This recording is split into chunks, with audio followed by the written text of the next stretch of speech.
Bonjour à tous et bienvenue dans cette quatrième émission, nouvelle semaine avec plein de choses intéressantes à dire déjà dès le lundi, notamment sur un week-end qui a été fort en mouvement, un dimanche qui a été fort en mouvement au niveau du Bitcoin.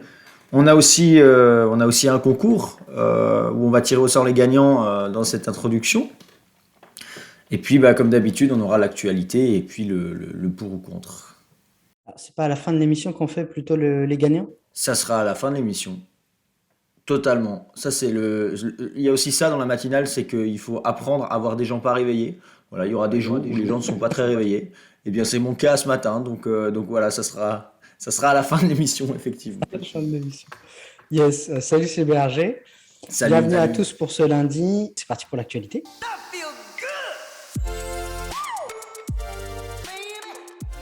Cette semaine, lundi 28 mars, on va commencer avec la Binance Blockchain Week. En fait, les 28, 29 et 30 mars, en ce moment à Dubaï, commence la Binance Blockchain Week. En fait, pendant 3 jours, ça va être un sommet en fait, où il y a 80 intervenants qui vont venir s'exprimer. Alors, les 3 grandes thématiques cette année, bien sûr, c'est la métaverse, les NFT et le Web3. Toi, tu dis la métaverse ou le métaverse? Je dis le. Ouais, le métaverse, ok. Donc, tous ces sold out, hein, toutes les places, elles sont vendues, mais Binance nous promet beaucoup de duplex live, des interviews, et donc, même si vendredi dernier, CZ a attrapé le Covid, donc je pense qu'il a une quarantaine aujourd'hui, La euh, chance, juste avant son événement, c'est cool ça. il sera présent, je pense, demain ou après-demain. Donc, voilà, la Binance Blockchain Week, 28, 29, 30 mars. Donc, gros événement. Et on va faire le pont, en fait, en parlant de sommet, avec le 12, 13 et 14 avril, Cocorico, la Paris Blockchain Week. En fait, ce qui se passe, c'est que il y a en fait ces 2 événements. Il y a 2 événements qui sont en juin, que vous pouvez prendre comme un bloc, en fait. Le 12 avril, vous avez le Paris NFT Day, et le 13 et 14 avril, vous avez la Paris Blockchain Week.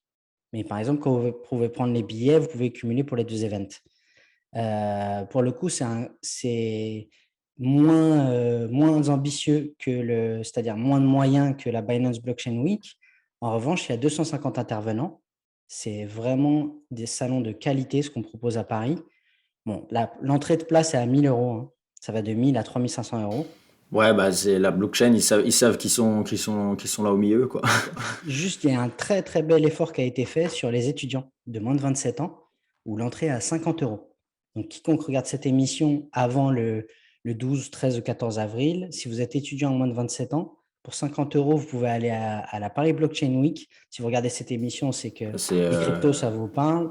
Allez-y Ah direct. là, ouais, à ce prix-là, carrément, hein, c'est 50 balles bien investies, hein, puisque là, voilà, vous êtes en contact direct avec le marché. C'est ça. Et puis, pour en apprendre un peu plus, voilà, sur toutes ces technologies, aller rencontrer les intervenants, vous faire aussi des contacts, un réseau, c'est important aussi, hein, dans ce genre d'endroit. Et On puis même mettra si le vous lien en dé... description du Paris Blockchain Week et du Paris Ouais, ouais. NFTD.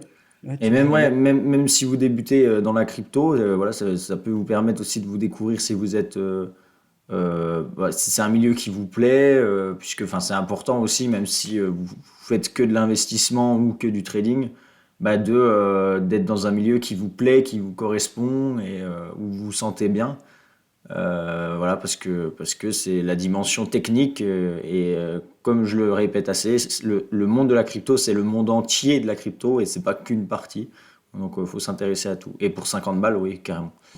Ouais, Et est-ce qu'on a une idée il y a des guests ouais. Il y a un gros, comment on dit ça? Line-up. et ouais, pour la BNB, enfin le sommet là sur BNB, c'est des sommets sympas. Alors après, ça dépend. Je sais qu'il y a eu le sommet AVAX il y a pas longtemps.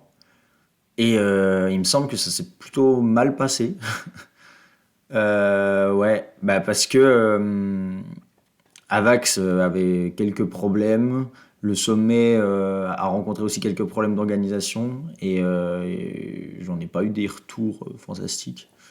Donc voilà, à voir si sur ce deuxième event de l'année, enfin il y en a eu d'autres, mais on va dire des principaux, ils arrivent à gérer tout ça. Et encore une fois, j'espère que justement ça va moins, enfin, pas trop faire dans le sensationnel et qu'on arrive sur des choses un peu plus voilà, sérieuses. Ce qui est bien, c'est qu'on est à un moment où le prix est pas forcément haut, donc il y a moins cette hype qu'on peut voir dans des conférences aux États-Unis ou des trucs comme ça. Ouais, Et du coup, c'est peut-être bien, ça va leur permettre de se reconcentrer sur la technologie, vraiment sur enfin, être pertinent dans ce qu'ils proposent et défendre vraiment la valeur ajoutée plus que les gars, de toute façon, on est dans la crypto, il y a tout qui monte, vous allez devenir riche, etc. c'est C'est un peu clair. le problème de ces sommets, il faut faire attention que ça dérive pas vers des machins un peu débilos, quoi, genre Ouais, du ouais, ouais. sensationnel, quoi. Bah, là, sur les speakers qui sont attendus sur la Binance Blockchain Week, on a le fondateur de Quantum, une senior directeur de Ripple. On a plusieurs intervenants, bien sûr, institutionnels de Binance. Ocean Protocol aussi. Donc, tu vois, c'est un mélange entre des new tech, je pense, Ouais. et aussi de l'implanter. Alors, j'ai quoi encore là? Du NFT. CEO de Vulcan Forge. Ah oui, il y a aussi le Play to Earn, hein, qui va être mis en avant. Je vois président de Ouais, la ouais. blockchain Gala Games, ce qui va être un des gros enjeux de cette année quand même.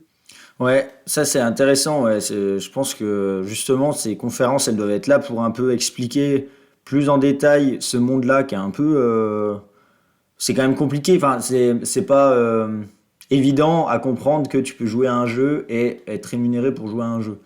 Donc là, il y Ouais. a une grosse éducation à faire du public et même du public crypto un peu plus âgé, puisque maintenant on a des générations aussi de personnes dans les cryptos. Ça, c'est bien de le mettre en avant, je pense. Il y a aussi le cofondateur de Polygon qui va être là. Donc bon, il y a un line-up assez fourni sur Binance. Et pour ce qui est de la blockchain, la Paris Blockchain Week, il y a CZ qui sera présent. On a le CEO de Celsius, type. Après, on Ah, il a y a du beau monde hein, quand même. ouais, partenaire, CEO de Swissborg. Tu vois, commencer à Swissborg, créer. ouais, Ouais, Swissborg, très belle entreprise aussi ça. ouais, ouais. Et puis, bah, pont entre ce genre d'entreprise et la crypto, ça peut être que bon signe qu'il soit présent, en fait, hein. On aura Ouais, quand même ouais. Brad Garlinghouse, hein, le CEO de Ripple, hein, qui sera présent sur la Paris Blockchain Week, hein. En sachant que Ok, lui, là, en ok. ce moment, enfin voilà, à étudier, mais Ripple, quand même, c'est en train de se Bah, passer, c'est intéressant, quoi, quand même. oui, puis c'est des qu'on aime pas, c'est voilà, c'est des intervenants. Ça va permettre d'ouvrir un peu son esprit, de voir un peu tous les domaines qui existent. Donc ouais, c'est très bien ça, c'est cool. Et pour revenir à la Paris, voilà, enfin, des événements blockchain en France, c'est assez rare pour être souligné. Donc c'est bien. Et si vous avez l'occasion, allez-y. Enfin voilà, c'est près de chez vous, si vous êtes parisien en tout cas. Donc voilà. Et puis la dernière chose aussi, c'est que j'aime bien ce genre de choses, que ça se passe en France. Enfin, que j'aime bien que ce genre de choses se passe en France. Pourquoi? Parce que ça va peut-être aussi débrider un petit peu euh, nos politiques, nos régulateurs qui, je sais pas, vont peut-être découvrir qu'en fait, s'ils veulent faire partie d'une technologie et pas perdre de l'avance sur d'autres pays, puisque, enfin voilà, ils vont peut-être se découvrir une envie de creuser un peu plus le sujet, de faire les choses un peu plus intelligemment et de prendre aussi la vie, enfin en tout cas j'espère, hein, puisque normalement c'est leur rôle, des spécialistes du milieu. Donc voilà, je pense que c'est tout bénéf d'avoir ce genre d'événement en France. Ouais, c'est clair.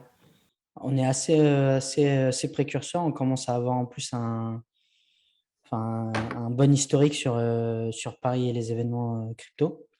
Mm. Donc, on ne s'est pas encore positionné en tant que leader mondial au niveau régulateur, tu vois. Mais on fait partie des pays qui sont considérés et qui, comme tu avais parlé aussi de la qualité de nos médias ou de nos youtubeurs, ou tout ça, c'est aussi le cas de nos techs. Et il y a un Vraiment. vrai rôle à jouer là-dedans. Ce serait bien que, à terme, justement, quand on a mis en place toute la structure, que notre régulation elle suive, quoi. De base, Ouais. Bruno Le Maire s'était positionné comme quoi on allait être leader, si ce n'est mondial, au moins européen au niveau de la régulation des cryptos. C'est pas le cas pour le moment, mais Non, c'est pas le cas pour le moment. Et puis bah il y a le contexte avec la Russie qui met un peu la pression, on va dire, aux politiques. Enfin voilà, il y a aussi des enjeux hein, que même nous, on n'est pas forcément capable de comprendre. Faut aussi penser que ces gens-là, ils composent avec ce qu'ils peuvent et avec un contexte qui est beaucoup plus large que nous, ce qu'on connaît. Donc il faut aussi rester voilà, assez ouvert d'esprit sur les décisions qui vont être prises, même si il y en a qui sont forcément pas forcément plaisantes pour nous. Voilà, mais après c'est une question de, c'est toujours dans tout, il faudra trouver un compromis qui va aux acteurs, qui va aux investisseurs, qui va aux techniciens et qui va aussi au contexte économique et politique, quoi. Ok, et bah super, juste dernier petit super, point super sur actualité, ouais. ouais, l'actualité. Comme on a dit, on fait toujours le petit point Binance Button. Ah oui, Donc là, on est à 640 000 participants. encore 100 000 personnes qui n'ont rien compris. Encore 100 000 personnes qu'on a compris, chapeau. Donc voilà, à suivre. Je pense qu'on s'approche quand même assez bientôt. On s'approche du gagnant. Vous serez au courant dans la matinale, bien sûr. Et c'est bon pour les actualités pour moi. Et bah super, bah merci beaucoup. Et puis bah, on peut passer à la deuxième partie où on va aller voir ce qui se passe un petit peu sur ce Bitcoin.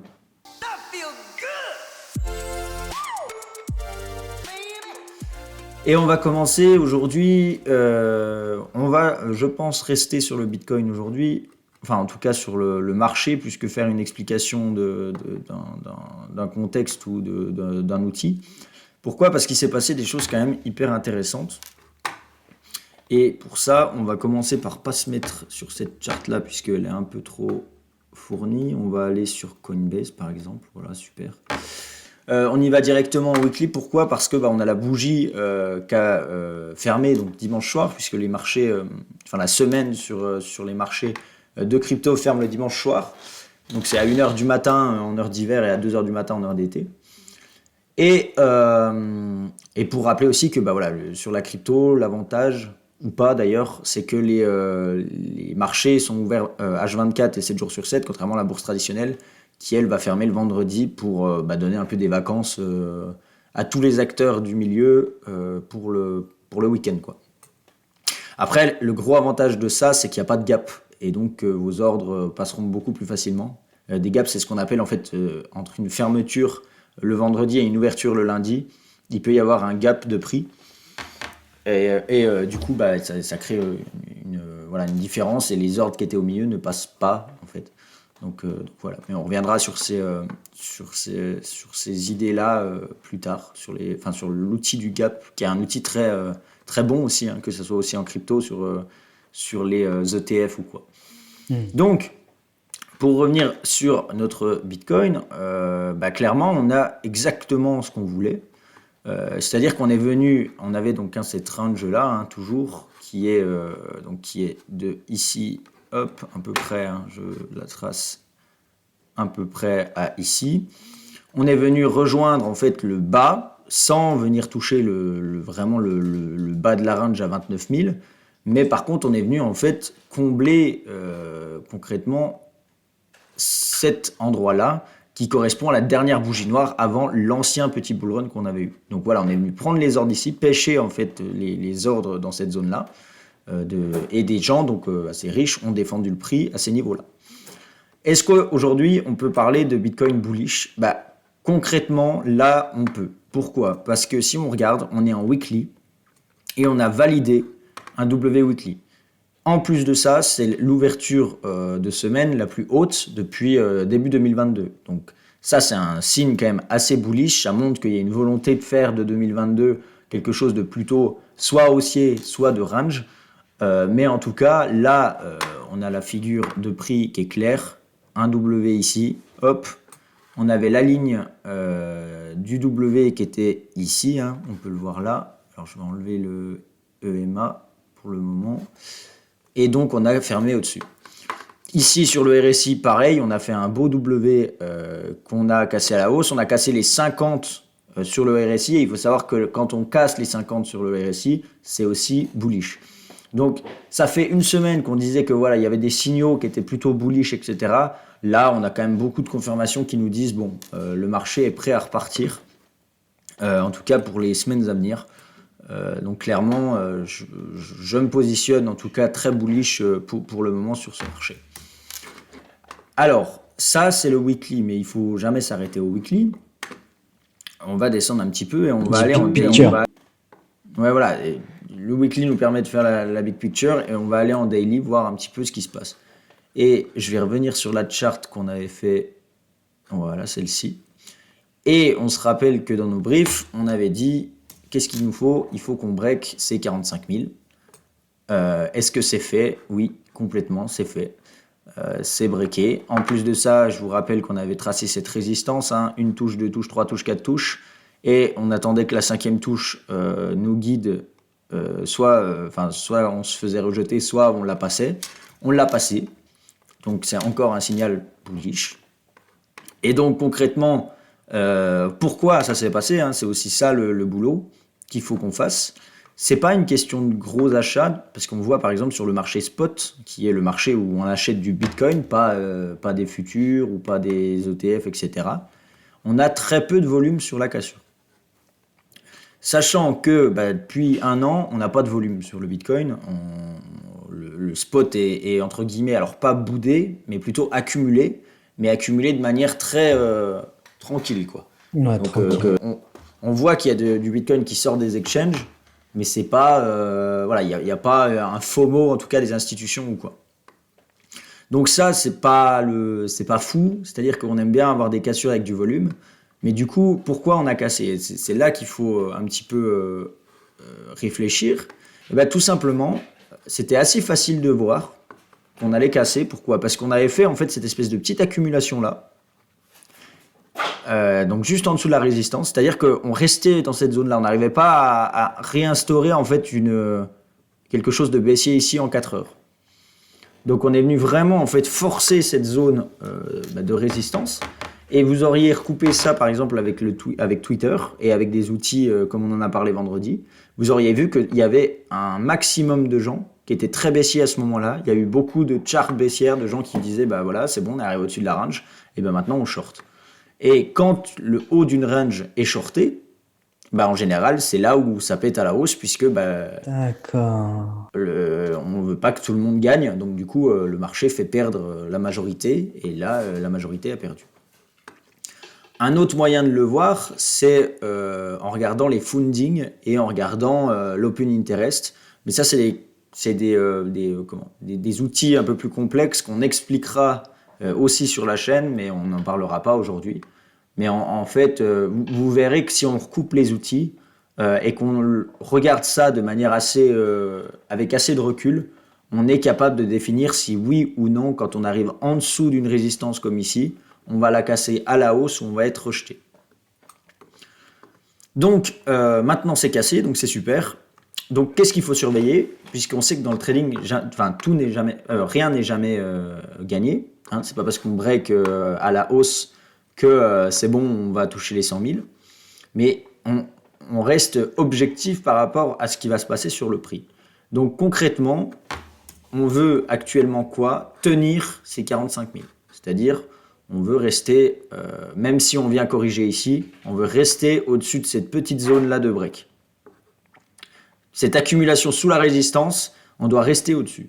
Si vous voyez que le prix commence à venir réintégrer la range, donc vient retrouver ici, et puis commence à refaire des choses comme ça par ici, sous cette zone-là, il faudra faire très attention, puisqu'on pourrait être dans un fake-out haussier, donc ça veut dire qu'on pourrait avoir fait croire que ça y est, c'est haussier, mais non, du coup, on réintègre la range, et puis finalement, paf, paf, paf, et puis paf, quoi.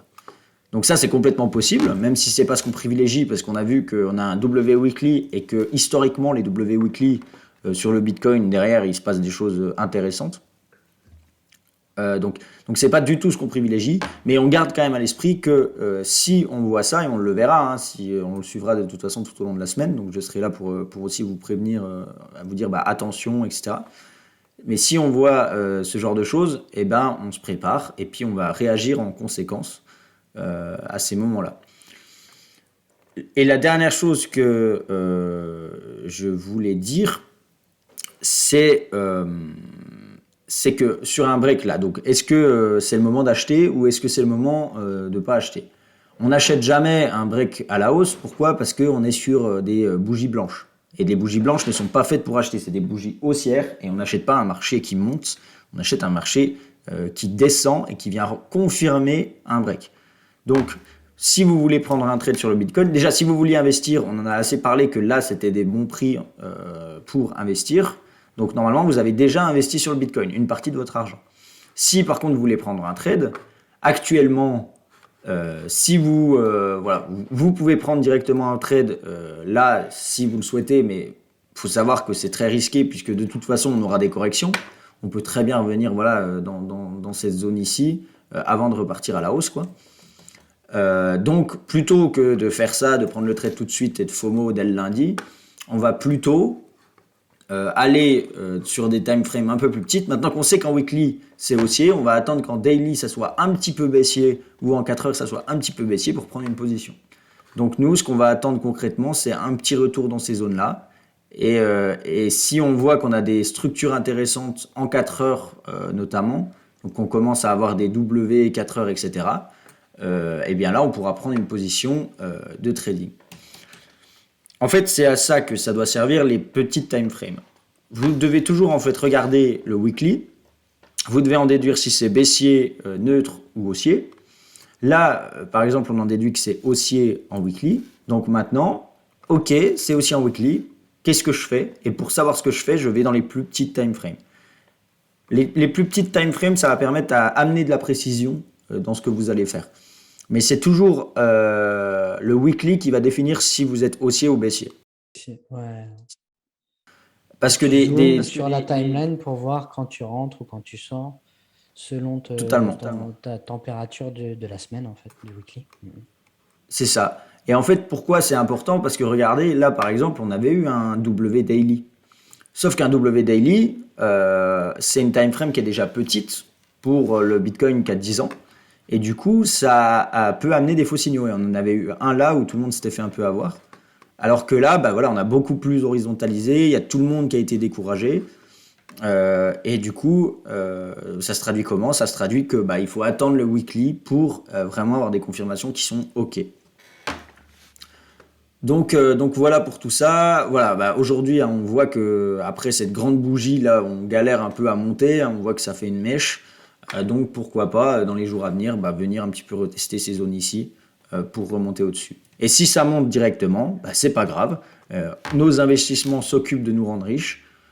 Et pour le trading, bah, on repassera hein, et le marché ne va pas s'en aller demain. Donc il n'y a aucun souci là-dessus. Et je pense que c'est tout. On peut en rester là pour le moment.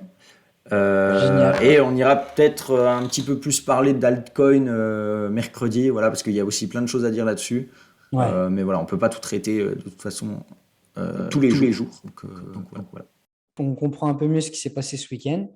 Et puis, justement, on est attentif et on s'éduque davantage. C'est une semaine intéressante. Le move qu'il y a eu là, Ouais. il est assez chouette. Ouais, puis ça va, c'est toujours pareil, c'est que là, c'est bon, enfin, on sort de quelque chose.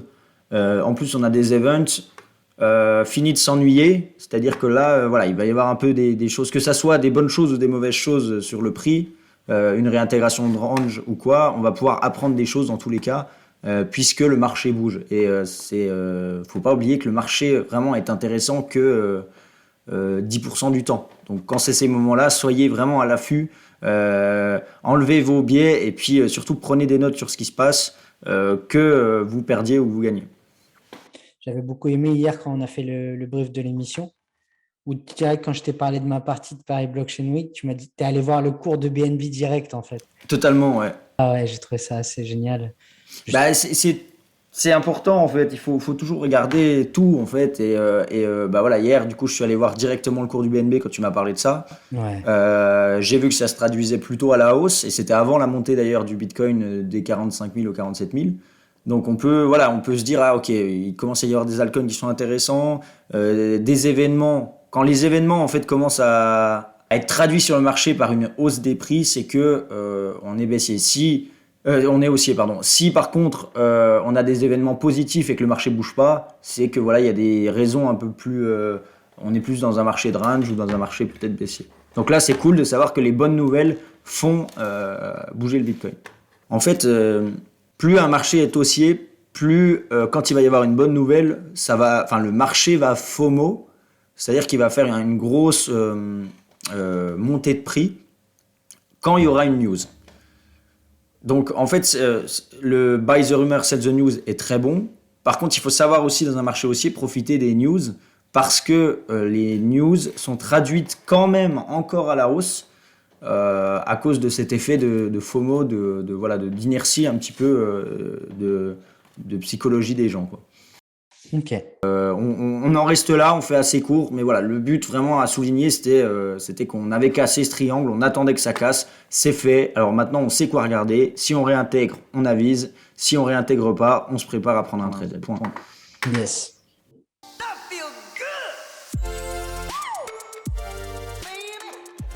De quoi on va parler? Dis-nous tout. Pour ou contre, eh bien, on fait notre dernier chapitre sur l'influence dans les cryptos des influenceurs. On avait fait Elon Musk en première partie. Ensuite, les différents influenceurs. J'avais fait 4 catégories d'influenceurs. Et on s'était gardé la dernière catégorie, l'influence des célébrités dans la crypto. Totalement. Totalement. On s'est gardé cette partie parce que elle est un peu différente. C'est-à-dire que là, on rentre. Les 3 premières parties faisaient quand même que c'était des gens un minimum connaisseurs du marché, même si des célébrités peuvent être peuvent avoir connaissance du marché. La grosse différence en fait, elle est dans le public qu'il touche. C'est-à-dire que une célébrité qui parle, par exemple une Paris Hilton ou une Nabila à l'époque en 2017, je me rappelle qu'elle avait fait la pub du Bitcoin. En Et effet, pareil, qui c'était avait été c'était, qui était le c'était meilleur le signal. signal, ouais, c'est Voilà. clair. Ouais, c'est clair.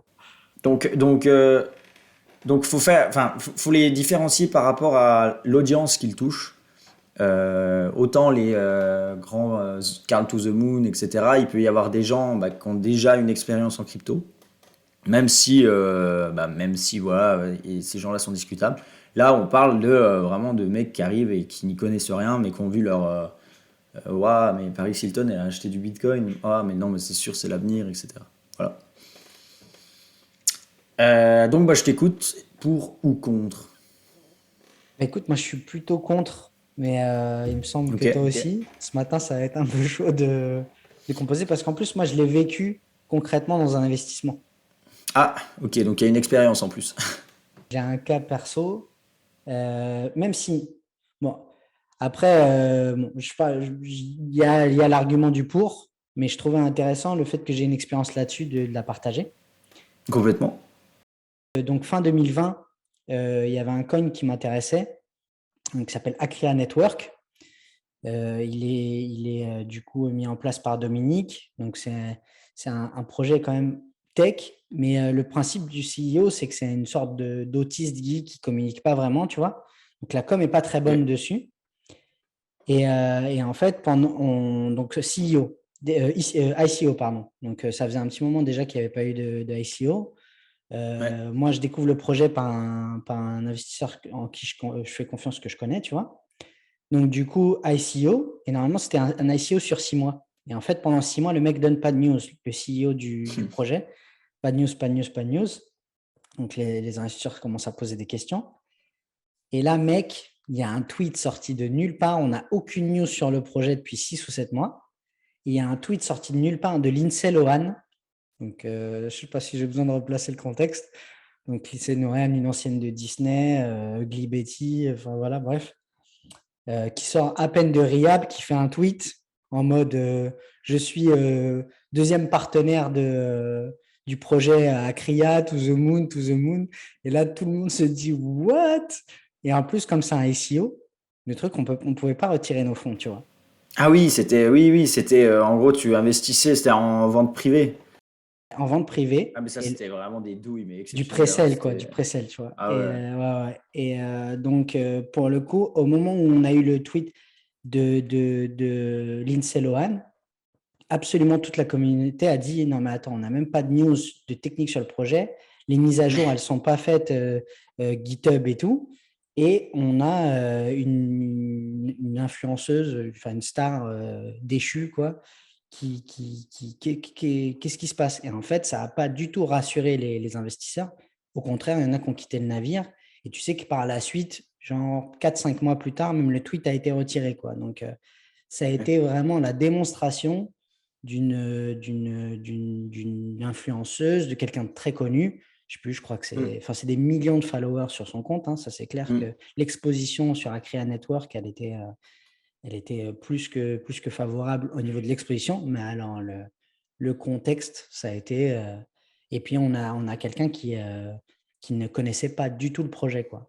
Donc, Bah ouais, bah, bonne expérience. Il y a beaucoup de, enfin, il y a plusieurs points enfin, à creuser, enfin, à conclure en tout cas de ça. Je pense que moi en fait, je pense que tu as évoqué plus le, je pense que le problème de fond, il n'est pas vraiment que les célébrités parlent de quelque chose, puisque bah, finalement, c'est dans leur droit. Par contre, le problème que j'ai, alors c'est dans leur droit, mais après, bon, voilà, et normalement, ils ont une responsabilité, une éthique, enfin, en tout cas, on l'espère. Mais je pense par contre que là, on parle souvent des régulations, et on a des régulations sur des trucs où on s'en passerait bien, etc. Mais là, clairement, je comprends pas à quel point genre la justice est laxiste sur ce genre d'événement. Enfin, il y a eu plusieurs exemples. Il y a eu par exemple aussi KSI. ouais. Bon, lui, il s'est fait punir parce que bah, finalement, il a perdu pas mal d'argent à force de dire n'importe quoi. En fait, c'est le problème de lui, c'est que il donnait un genre de, enfin, un semblant de connaissance des marchés. Donc du coup, bah, voilà, il donnait à son avis assez fréquemment, un petit peu comme un influenceur crypto. Sauf que bah, il était suivi par des gens qui étaient, enfin, pas du tout informés des risques, etc. Et lui, il était là à faire des grands leviers x50, x100 avec des centaines de millions de dollars, à montrer bah, quand il gagne, bien sûr, il le montrait, quand il perd, il le disait pas. Et puis, tu avais plein de gens qui suivaient ça enfin, à la lettre, quoi. Et bah, ça a fait perdre plein de sous à plein de gens. Donc ça, pour moi, c'est le premier problème. Le deuxième problème, tu l'as souligné, c'est que quand quelqu'un soutient un projet, pour moi, ça devrait passer aux régulations. Parce que aussi, peut-être que la célébrité, elle n'est pas non plus au courant. Tu vois, on te propose une pub. Toi, on te propose une belle somme, surtout en crypto, où les sommes qu'on propose pour les partenariats sont des trucs complètement aberrants. Et du coup, C'est souvent le cas dans les stars ou les célébrités, l'entourage qu'ils peuvent avoir. Déjà, en dehors des cryptos, il y a là les célébrités qui se retrouvent dans des scams. Genre ouais, ouais. Rocancourt, nous en France, on a un cas d'école, Rocancourt, qui a arnaqué toutes les célébrités de. Donc oui, en plus, ça peut, c'est déjà de base, elles, elles sont, enfin, c'est des Bah, cibles c'est ça, potentielles exactement. de. C'est ça. Mais voilà, alors je sais pas comment ça pourrait se traduire, mais je pense qu'il y a une vraie réglementation à adopter, en tout cas sur les partenariats de crypto, sur les coins qu'on défend, enfin, même pour des influenceurs crypto. Alors les influenceurs crypto, pour moi, ont une responsabilité plus grande, c'est-à-dire que c'est plus grave c'est plus grave en soi si c'est un influenceur crypto qui fait une pub pour du n'importe quoi, puisque là, il a une certaine conscience que c'est nul, puisque bon, enfin, t'as beau être mauvais, si ça fait 4 ans que t'es dans la crypto et que tu fais des partenariats, arrête de me dire que tu savais pas et que t'étais pas au courant, frérot. Il y a un moment, là, par contre, c'est ton métier, donc si tu le fais mal, arrête, ou alors fais-le, mais le partage pas. Donc là, par contre, là, ça doit être puni par la loi, hein, clairement. Là, on est sur du conseil en investissement. Sans recul et avec du chilling forcé. C'est-à-dire que, tu vois, moi, par exemple, sur ma chaîne, je présente parfois des coins qui sont intéressants, etc. Mais je vais pas aller forcer toutes les 2 minutes à dire aux gens d'acheter, voilà. Et bon, en plus de ça, enfin, si en tout cas j'avais 100 000 followers, etc., je serais pas là à toutes les 2 minutes défendre ma paroisse, quoi. puis quand tu présentes, tu viendrais avec de la technique et justement, comme tu dis, Et voilà, t'assurerais un minima ton partenariat dans un cadre légal c'est ça. et ouais. Et c'est là où il y a un problème. C'est pour ça que tu disais que j'étais peut-être contre, mais non. Enfin, je pense que c'est bien. Encore une fois, je suis pour parce qu'il y a un côté où on va faire découvrir, où ça ouvre au grand public, où ça fait découvrir le milieu, donc c'est ok. Mais par contre, pour moi, ça doit être beaucoup plus encadré. Il y a plein de choses sur quoi on nous saoule, mais où il faut déclarer chaque transaction de je sais pas quoi sur des trucs de machin, de trucs. Et sur ces trucs de base qui peuvent arnaquer des millions de gens, enfin des milliers de gens, on se retrouve avec rien du tout et c'est des gens qui restent complètement impunis. Euh, Pareil, enfin en crypto, le nombre de scams dont ont été victimes les gens ou même les célébrités, bah franchement, je trouve que ce qui est les punitions derrière, t'en as une fois sur 10 parce que il faut montrer l'exemple, parce que machin et tout. Mais combien de fois les gens se sont barrés avec la caisse et puis ont plus donné de nouvelles et puis bisous bye et puis personne les a embêtés quoi. Donc voilà, pour moi la responsabilité elle est soit dans le monde de la crypto sur les influenceurs crypto parce que quand tu es influenceur crypto tu dois connaître ton métier et que là tu as une responsabilité de qualité, de livrer de la qualité dans ton travail.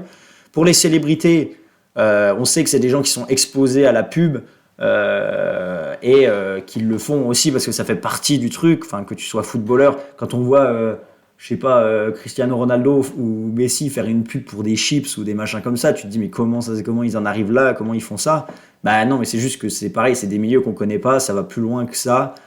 C'est pas des gens qui sont en chien d'argent, c'est pas le cas, c'est juste il y a des obligations, des choses que sûrement on connaît pas. Et eux, enfin, pour les pubs, pourquoi ils font déjà ils s'en branlent et complets, et puis de deux, ils ont pas non plus envie de passer du temps à toujours creuser dans quoi on les amène. Donc, pour moi, il y a un peu moins de responsabilité à mettre sur les célébrités, même si oui, il faut faire attention à ta communauté. Oui, c'est vrai, mais dans les faits, c'est pas faisable, surtout quand tu touches autant de personnes. Tu peux pas, non plus être les parents de tout le monde qui te suit. Donc En voilà. priorité, se responsabiliser en tant que follower. Ouais. Et puis, justement aussi, j'ai envie de te dire, il y a un flair naturel. C'est-à-dire, je te prends un exemple simple, euh, Nabila qui te donne un signal. Ouais, mais après, ils sont publics pour le coup. Ouais, là, je sais pas s'il y a beaucoup de flair naturel, hein. Je sais pas ce qu'ils flairent eux, mais quand tu vois le nombre de gens qui achètent des produits que ces influenceurs, on va dire, ces célébrités, bon après, faut pas s'étonner que, enfin voilà, ça soit pareil, enfin ça soit pire même au niveau de la crypto, parce que bah, c'est encore plus dangereux. Mais En fait, ils le voient comme un produit, comme ils vendent les tondeuses à raser ou les trucs comme exactement. ça.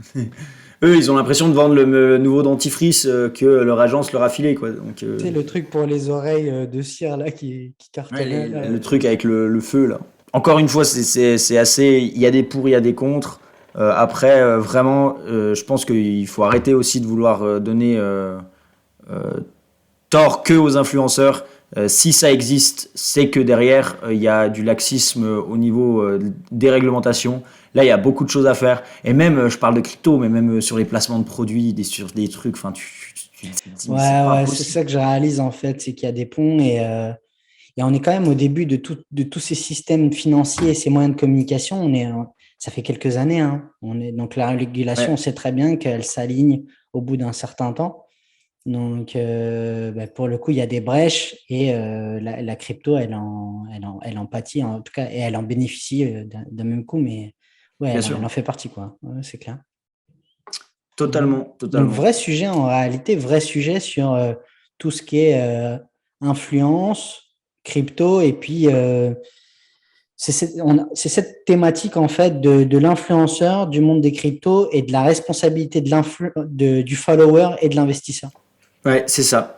Et après, dans tous les cas, hein, sur tous les, je pense que ça sera la conclusion, c'est sur tout ce qu'on a parlé de ces influences, ces trois parties d'influence, donc Elon Musk, les influenceurs crypto et puis et les célébrités. Finalement, n'oubliez jamais que bah, c'est vous le responsable de votre portefeuille. Que derrière, vous serez tout seul si vous arrive un problème. Je peux vous dire qu'il n'y a personne qui va venir vous rendre votre argent ou vous dire «Oh, pauvre petit, tu as perdu ton argent, voici de l'argent pour te permettre de repartir». Tu es responsable et à partir du moment où tu es responsable, eh ben, tu composes en fonction. Et c'est le, enfin, le plus. La seule chose qui peut vous empêcher d'être confronté à ce genre de problème, c'est de vous former. Encore une fois, c'est pour ça qu'on fait. Vous avez tellement de contenu gratuit sur Internet, vous n'avez même pas besoin d'aller payer je sais pas quelle formation de je sais pas quel influenceur, parce que ça c'est encore quelque chose qu'on pourra évoquer, c'est les formations crypto. Hein. Euh, je pense que ça c'est un vrai sujet C'est aussi. un vrai Mais en tout sujet. cas, Ouais, ouais. ah ouais, non, mais clairement, ouais, là, c'est un vrai sujet. Et même les groupes payants aussi, je sais pas, il y a encore plein de choses à voir Ouais, là-dessus. ouais, ouais, c'est clair, c'est clair. Mais voilà, vous êtes responsable de votre argent, vous savez que vous pouvez être exposé à ce genre de choses. Nous, on est là pour bah, aussi vous prévenir de ça.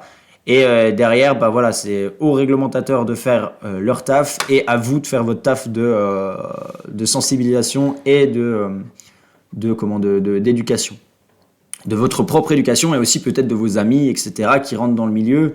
Bah, c'est votre rôle en tant qu'ami aussi de lui dire, bah, frérot, fais gaffe. Fais gaffe, ouais, ouais, c'est clair. Et Ouais, aussi de se rappeler, si tu fais quelques années dans les cryptos, tu vas tomber à un moment sur un scam ou une arnaque. Moi, ça a été mon cas. Je pense que ça a été ton cas aussi, Béranger. Ça a été mon cas aussi. Moi, Hein. je me suis fait Pas qu'une fois, de arnaquer. toute façon, il y a des Pas fois où on qu'une se fait fois, ça c'est avoir. clair. Le truc, c'est justement de trouver l'équilibre. Pour le coup, ça a été ultra formateur. Et ça te permet, dès le départ, en fait, quand tu commences dès le départ ce principe de diversifier, de pluralité, si tu ne l'instaures pas, de toute façon, tu vas l'apprendre, tu vas l'apprendre au sens propre et au sens figuré, C'est à tes ça. dépens, quoi. Donc, Mais et puis surtout quand il vous arrive un truc comme ça, bah, prenez des notes et puis refaites pas la même bêtise, quoi. Vous pourrez hein, vous faire rescammer ou être face à d'autres problèmes, etc. Il y a plein de façons de perdre son argent en crypto aussi. Mais à chaque fois, en tout cas, que vous en perdez, bah, prenez des notes pour essayer de pas faire la même bêtise deux fois, quoi. Et ouais, puis, tout à fait. la dernière chose que je voulais dire aussi, c'était on vous montrera la courbe de l'éducation. Je vous montrerai la courbe de l'éducation en crypto. Parce que il va y arriver une phase, c'est bien de dire justement vous allez vous faire scam, vous allez apprendre, mais aussi il y a une période qui est hyper dangereuse en crypto, c'est quand tu réussis. En fait, tu as une deuxième phase où bah, tout réussit, et puis tu commences à prendre la confiance, et en fait, tu oublies vite les règles de base, parce que tu te dis non mais c'est bon, je sais faire beaucoup mieux. Donc du coup, je peux prendre plus de risques. Et là, en général, vous reprenez un coup de bâton, mais bien vénère, parce que du coup, vous avez l'impression de repartir un peu à zéro. Et ça sera toujours un peu comme ça. Il y a toujours un peu de bons moments, de moments un peu plus bas. L'important, c'est que les perdants soient le moins perdants possible. Donc le but, ça va être de prendre des notes et voilà. Donc voilà, bah, je pense que c'est une belle conclusion. Et puis on peut passer peut-être au tirage au sort du concours et puis finir Yep. là-dessus. Concours en direct, les 3 gagnants, tirage au sort, c'est parti. Alors, Alors, partage peut-être ton écran. ouais. Ouais, top. Donc, 4 participants. Ouais. C'est parti. Le premier pour le lot de 30 $.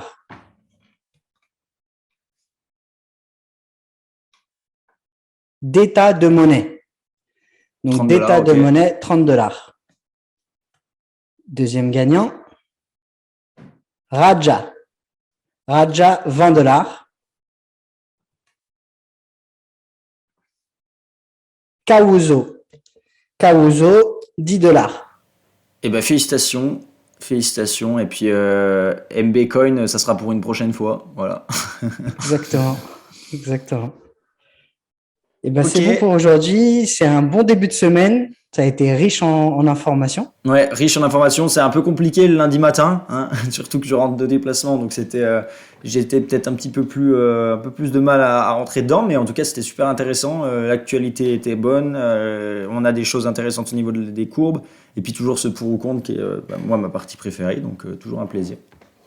Ouais, moi aussi. Ouais, c'est clair. si vous avez aimé, si voilà, vous avez des avis, n'oubliez pas, petit commentaire, petite cloche des notifications et petit j'aime. Et puis voilà. Et puis on se dit de toute façon à mercredi pour À une mercredi nouvelle session. Une et nouvelle bonne, session. bonne journée. Salut, ciao.